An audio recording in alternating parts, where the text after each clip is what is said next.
محمد صلی اللہ تعالی علیہ وسلم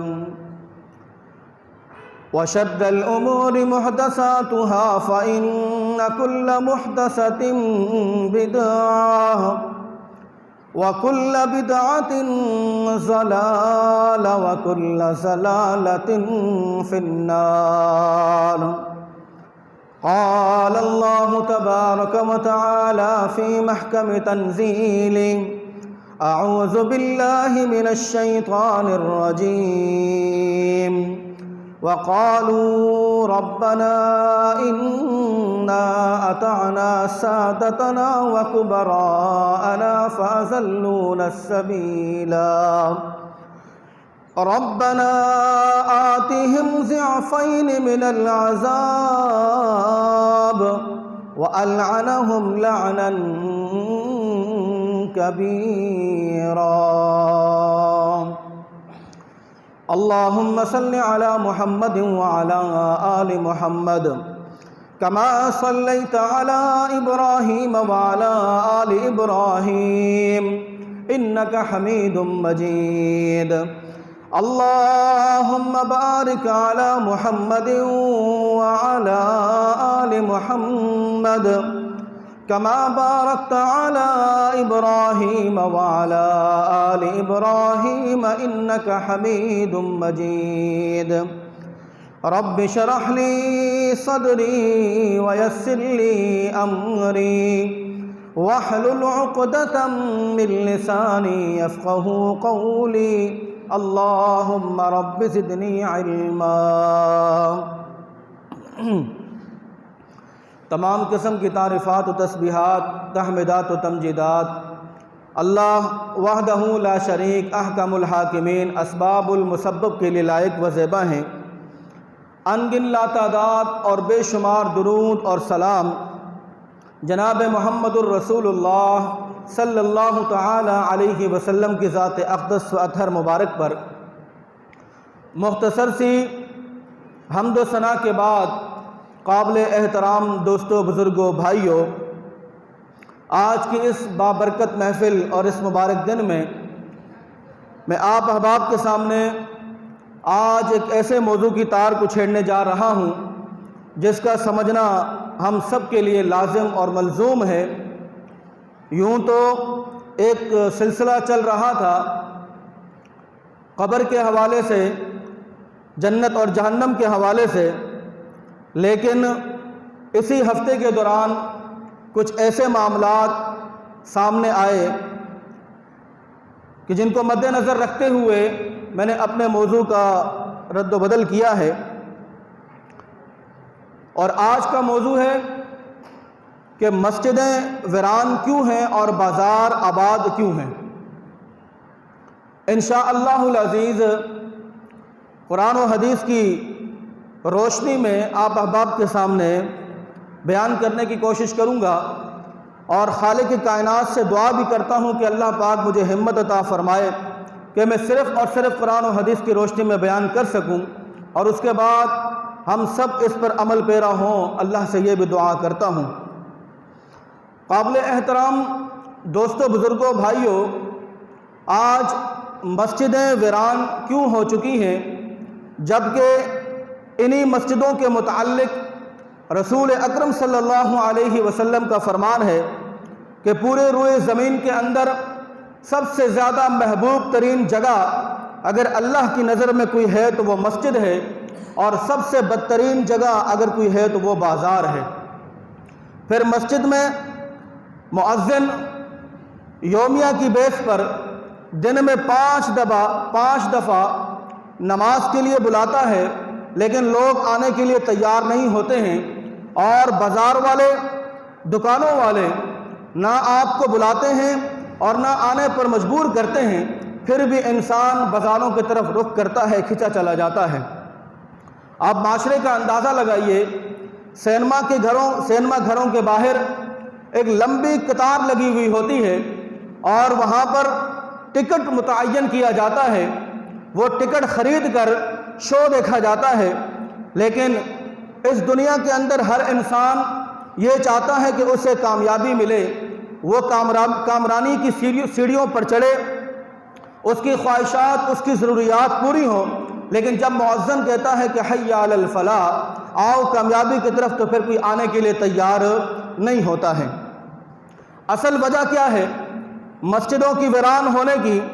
کہ ہمارے ذہنوں کے اندر کچھ دشمنان اسلام نے، کہ جو بظاہری طور پر جنہوں نے اسلام کا لبادہ اوڑھا ہوا ہے، بظاہر داڑھی بھی ہے، بظاہر سر پہ پگڑی بھی ہے، بظاہر اپنی سلواروں کو ٹخنے سے اونچا بھی رکھا ہوا ہے، لیکن در حقیقت یہ لوگ اسلام کا پلے کارڈ استعمال کر کے اور اسلام کا روپ دھار کے سادہ مسلمانوں کو گمراہ کرتے ہیں کہ یہاں پر نماز نہیں ہوتی تو وہاں پر نماز نہیں ہوتی ہے، اس امام کے پیچھے نماز نہیں ہوتی تو اس مسجد کے اندر نماز نہیں ہوتی ہے۔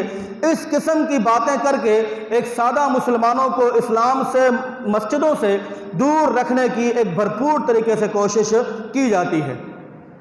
میں اختلاف میں جانے کی کوشش ہرگز نہیں کروں گا، بلکہ قرآن و حدیث کی روشنی میں آج اپنے منہج کو آپ کے سامنے بیان کروں گا کہ ہمارا منہج کیا ہے، دستور کیا ہے، اور ہم کس کے پیروکار ہیں، ہم کس کی اتباع کرتے ہیں، ہم کس کے مقلد ہیں، کس کی راہ پر ہم چلتے ہیں۔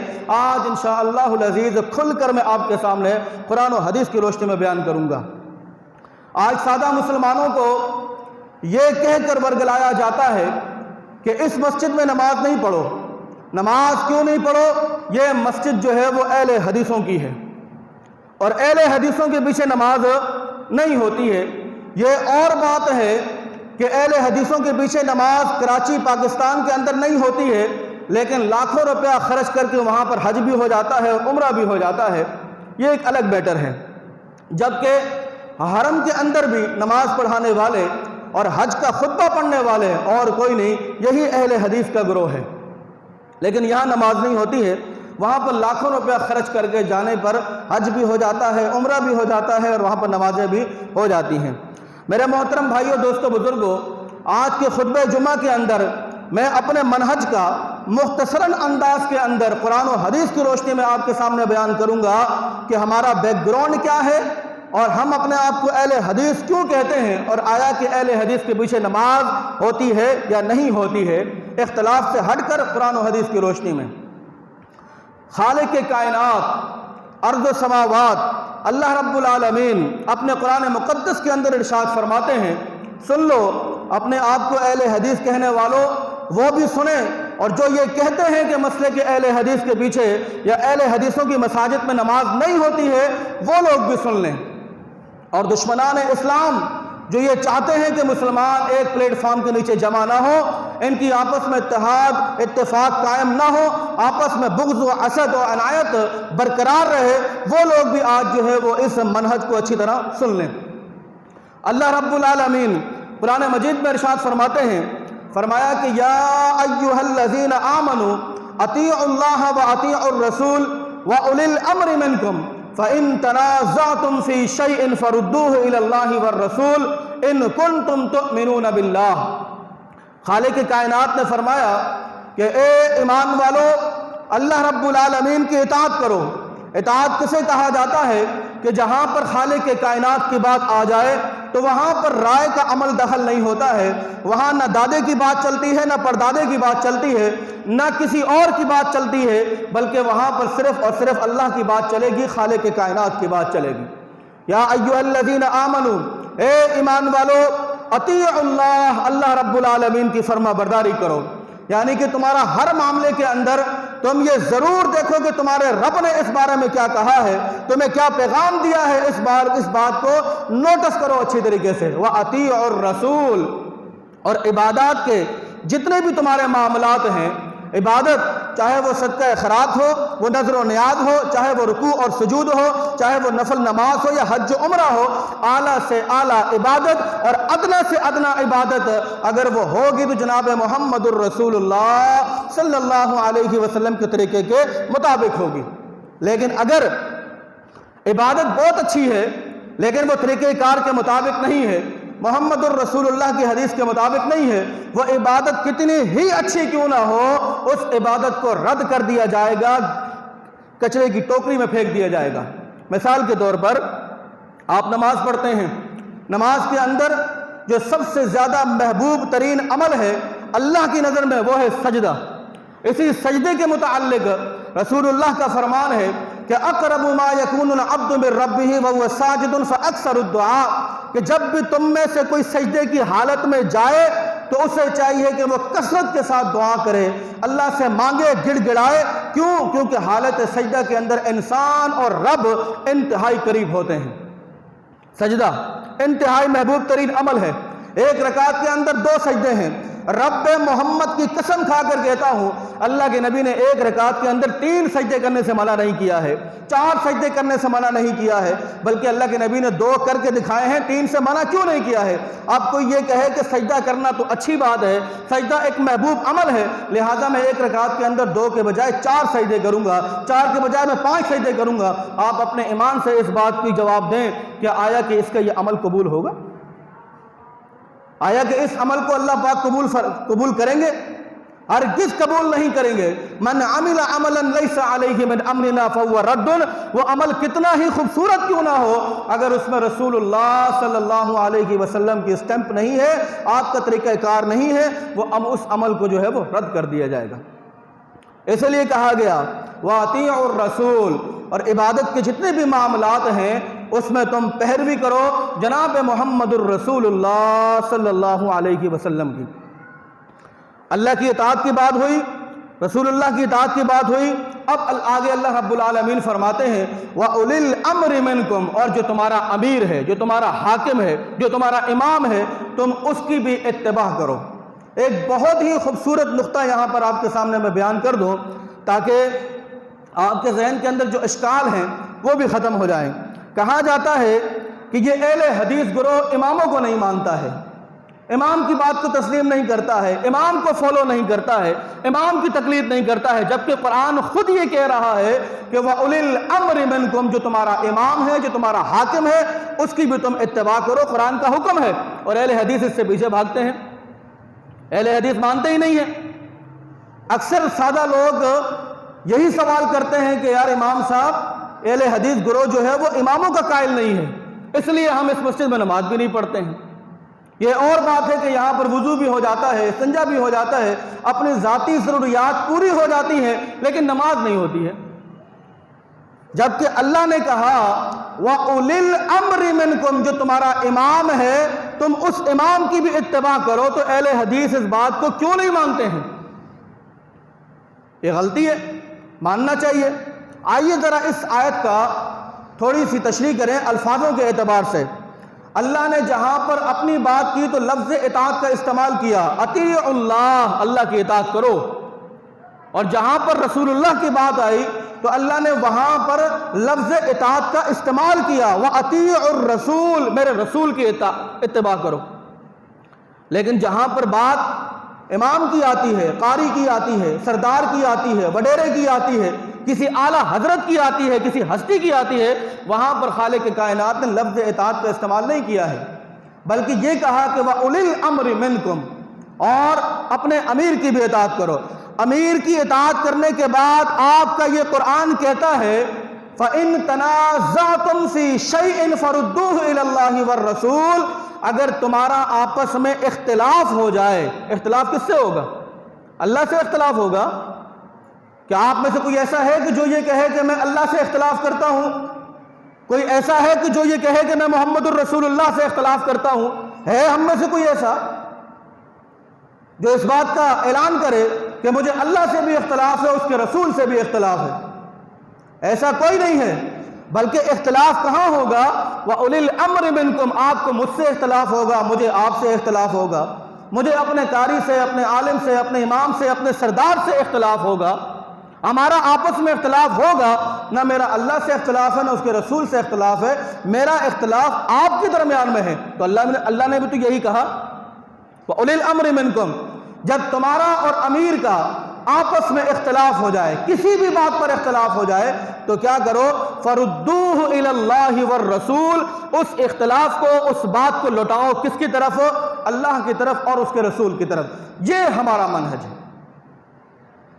رب محمد کی قسم کھا کر کہتا ہوں، اس ممبر محراب سے، اس اللہ کے گھر پہ کھڑے ہو کر اس منبر رسول پہ کھڑے ہو کر میں یہ بات ڈنک کی چوٹی پر کہتا ہوں کہ اہل حدیث کا منہج صرف اور صرف اسی بات پہ ٹھہرا ہوا ہے، اس کے علاوہ کوئی اور آبجیکشن نہیں ہے۔ وَأُولِي الْأَمْرِ مِنْكُمْ، جب تمہارا اختلاف اپنے امیر سے ہو جائے، اپنے قاری سے ہو جائے، اپنے امام سے ہو جائے، اپنے سردار سے ہو جائے، تو کیا کرو، اس بات کو لوٹاؤ کس کی طرف؟ اللہ کی طرف اور اس کے رسول کی طرف۔ ان کنتم تؤمنون باللہ، اگر تم ہو اللہ پر اور اس کے رسول پر ایمان لانے والے۔ اماموں کو نہیں مانتے۔ یار میں تو الحمدللہ ہر مسجد کے امام کو امام تسلیم کرتا ہوں، بلکہ میں تو ہر امام کو امام تسلیم کرتا ہوں، اس کو عزت، مقام، رتبہ جو اس کی حیثیت کے مطابق ہے تو میں الحمدللہ اس کو دیتا ہوں۔ کیوں؟ کیونکہ وہ مسند دین پر بیٹھا ہوا ہے۔ تو یہ بات کیوں کہی جاتی ہے کہ یہ اماموں کو نہیں مانتے؟ ایک قول یہاں پر یاد آیا، امام ابو حنیفہ رحمہم اللہ تعالی، اللہ پاک ان کی قبر کو منور فرمائے، دین کی بڑی خدمت کی ہے۔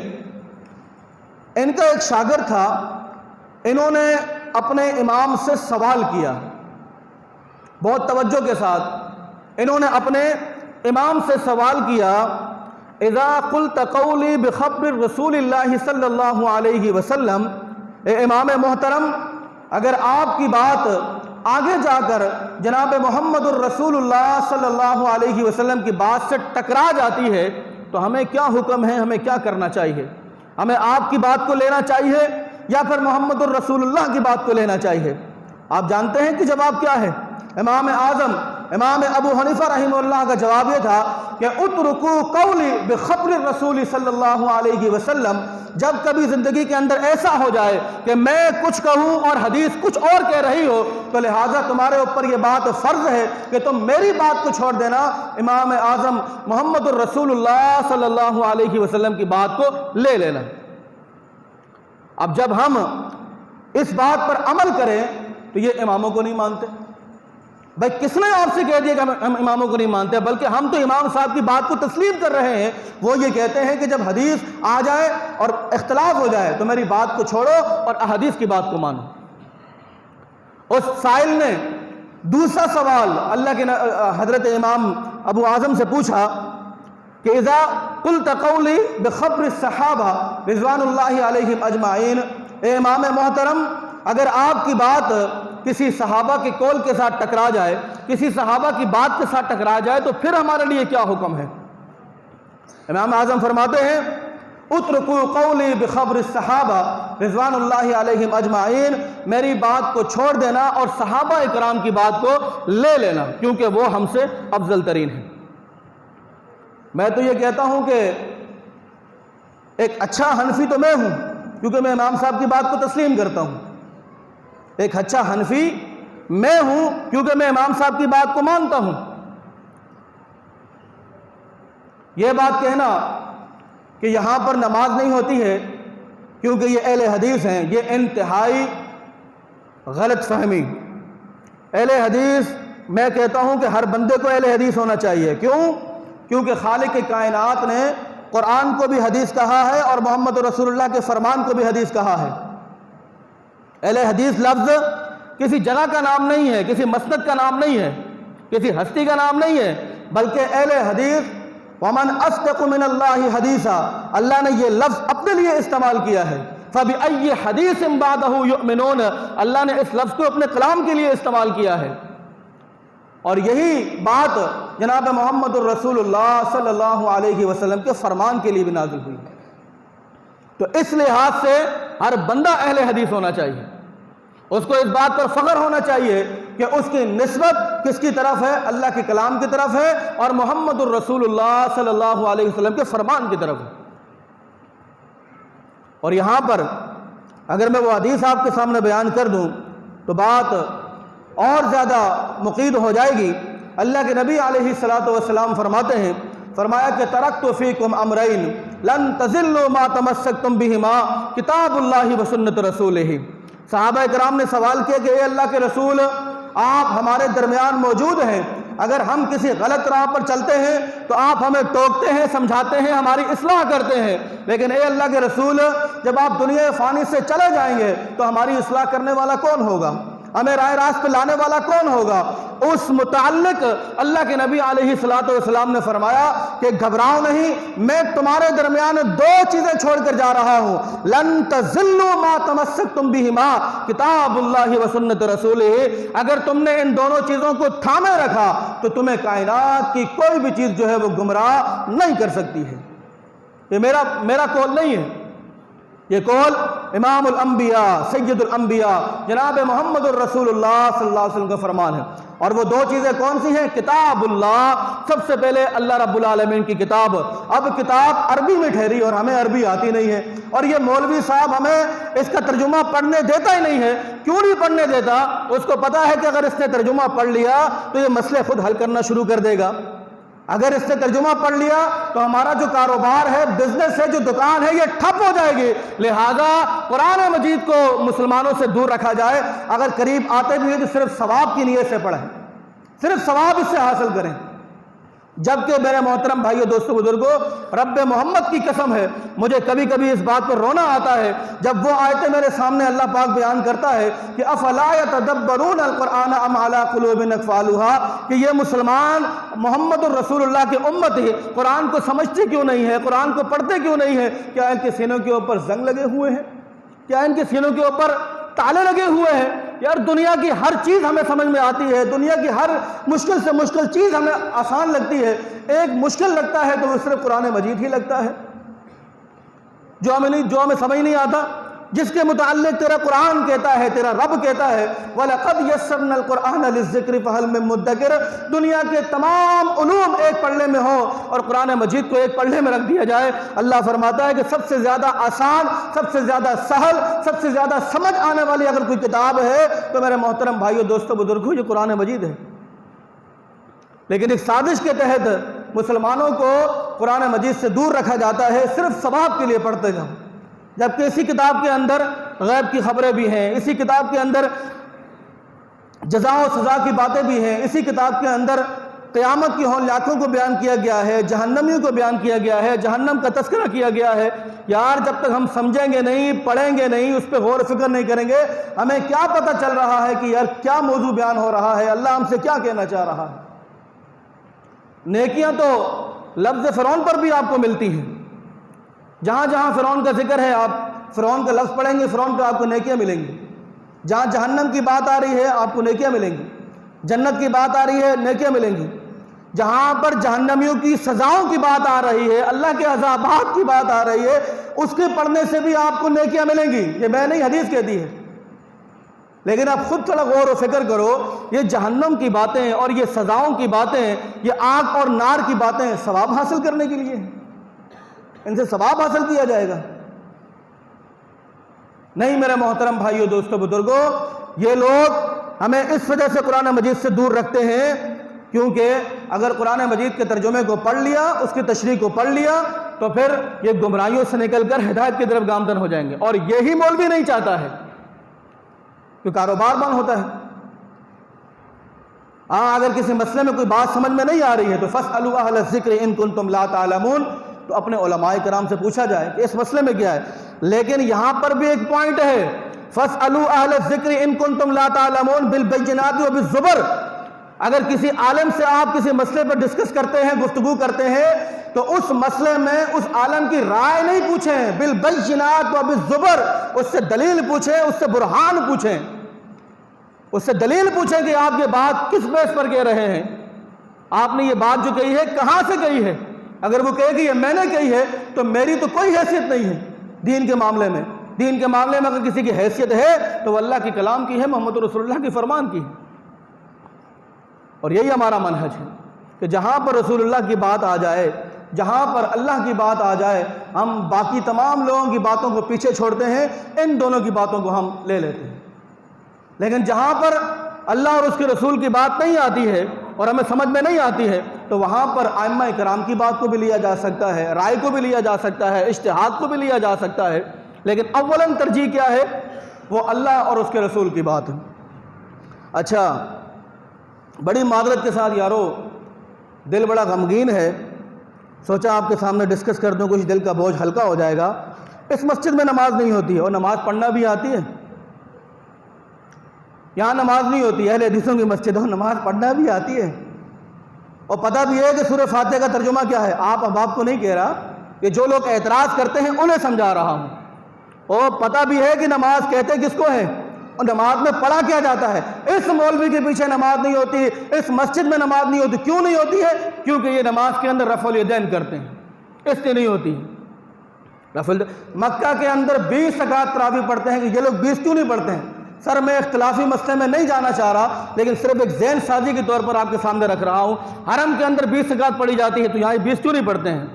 میں کل سے یہاں 20 رکعت شروع کرنے کے لیے تیار ہوں۔ حرم کے اندر رفع الیدین بھی ہوتا ہے بھائی جان، وہ کیوں نہیں کرتے ہیں؟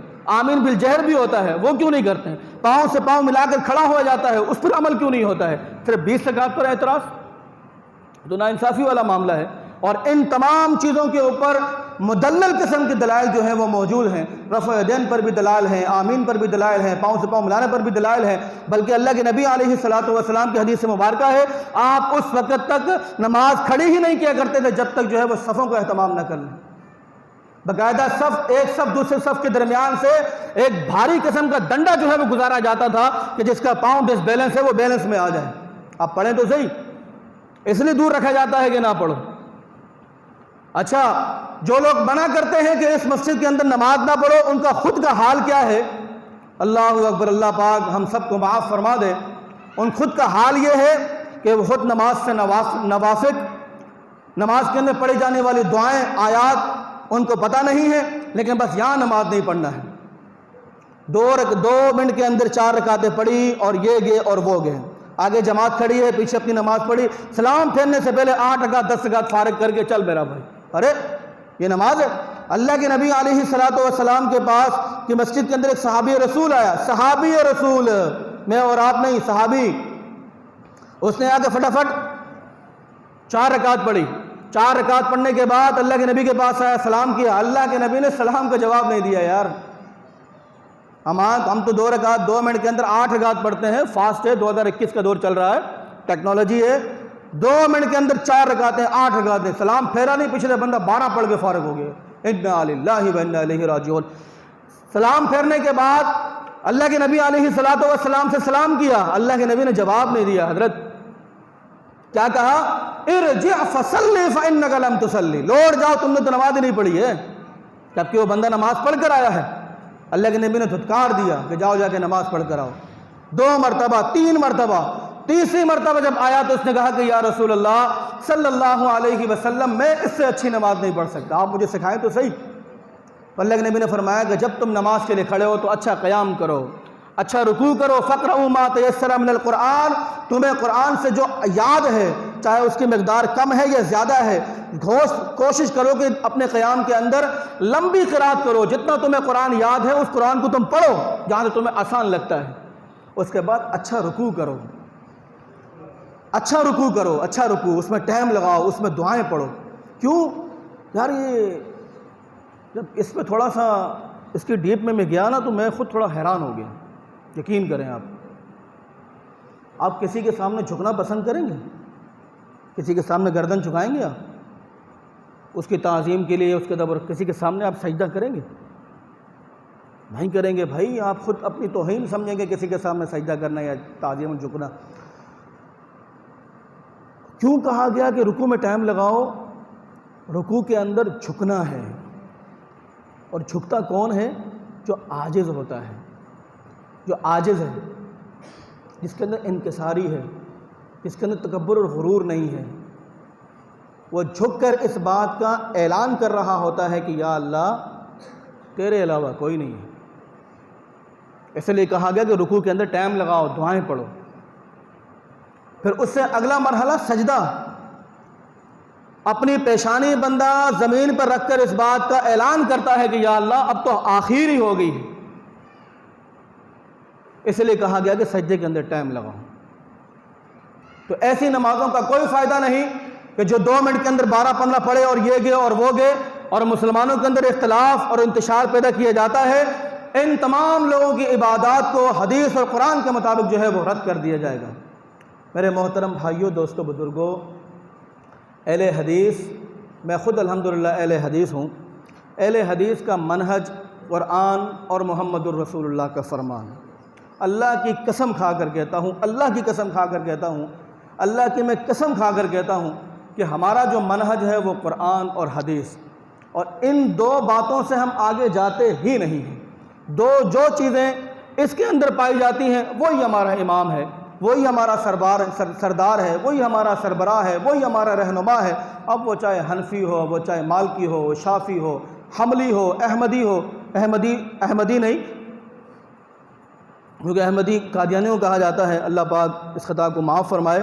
اس کے علاوہ کوئی بھی ہو، لیکن جس کی بات اللہ اور اس کے رسول کے قول کے حکم کے مطابق ہے، وہ چاہے کسی بھی مکتبہ فکر سے ہو، چاہے وہ دیوبندی کہلاتا ہو، بریلوی کہلاتا ہو، شیعہ کہلاتا ہو، کچھ بھی کہلاتا ہو، لیکن وہ کیا کہتا ہے؟ وہ قرآن کی آیت پیش کرتا ہے اور حدیث رسول پیش کرتا ہے، وہی ہمارا امام ہے۔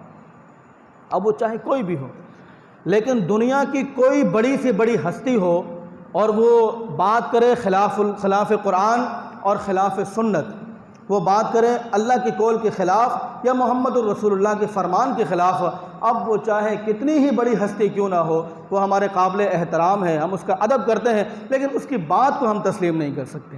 ہماری صرف غلطی یہ ہے، اور اسی کو ہی الحمدللہ اہل حدیث کہا جاتا ہے۔ اس کے علاوہ چوتھی بات ہے ہی نہیں۔ میں نے نہیں پڑھی، میں نے 10-12 سال مدرسے میں لگا کے یہی سیکھا ہے کہ جو بات ملے قرآن سے ملے اور حدیث سے ملے، اور مسلمان ہونے کے لیے یار میں سمجھتا ہوں یہی کافی ہے کہ وہ اللہ کے کلام سے بات لے، محمد رسول اللہ کے فرمان سے بات لے۔ ایک چھوٹی سی آیت آپ کو سنا کر بات کو ختم کرتا ہوں۔ البتہ اللہ ایسے لوگوں کو، ایسے بدبختوں کو ہدایت عطا فرمائے کہ جو مسلمانوں کو اللہ کے گھروں سے روکتے ہیں۔ انا للہ و انا الیہ راجعون۔ میں نے خود اپنے گنہگار کانوں سے سنا کہ یار یہاں نماز نہیں ہوتی ہے۔ اسے پتہ نہیں تھا کہ شاید میں کونے پہ وضو کر رہا تھا کہ جس مسجد میں نماز نہیں ہوتی ہے۔ ہم اس لیے یہاں پہ وضو کر کے کہیں اور پڑھنے کے لیے جاتے ہیں۔ میرے محترم بھائیوں، سورہ زلزال کی آیت ہے، اللہ رب العالمین فرماتے ہیں کہ یومئذ تحدث اخبارہا بأن ربک اوحی لہا۔ قیامت کے دن یہی زمین آپ کے حق میں یا آپ کے خلاف گواہی دے گی۔ الحق للقریب ثم للبعید، جو تمہارے سب سے زیادہ قریب جگہ ہے، مسجد ہے، سب سے پہلا حق اسی کا ہے، وہاں پر ادا کیجیے، اس کے بعد کسی دوسری جگہ کا ہے۔ تو ایسے لوگوں کے متعلق جو لوگوں کو غلط گائیڈ کرتے ہیں، جبکہ میں نے الحمدللہ اس چیز کو نوٹ بھی کیا ہے کہ ہماری اس مسجد کے اندر احناف حضرات کثرت کے ساتھ آتے ہیں، احناف بھائی کثرت کے ساتھ آتے ہیں جو امام ابو حنیفہ رحمہ اللہ کے پیروکار ہیں۔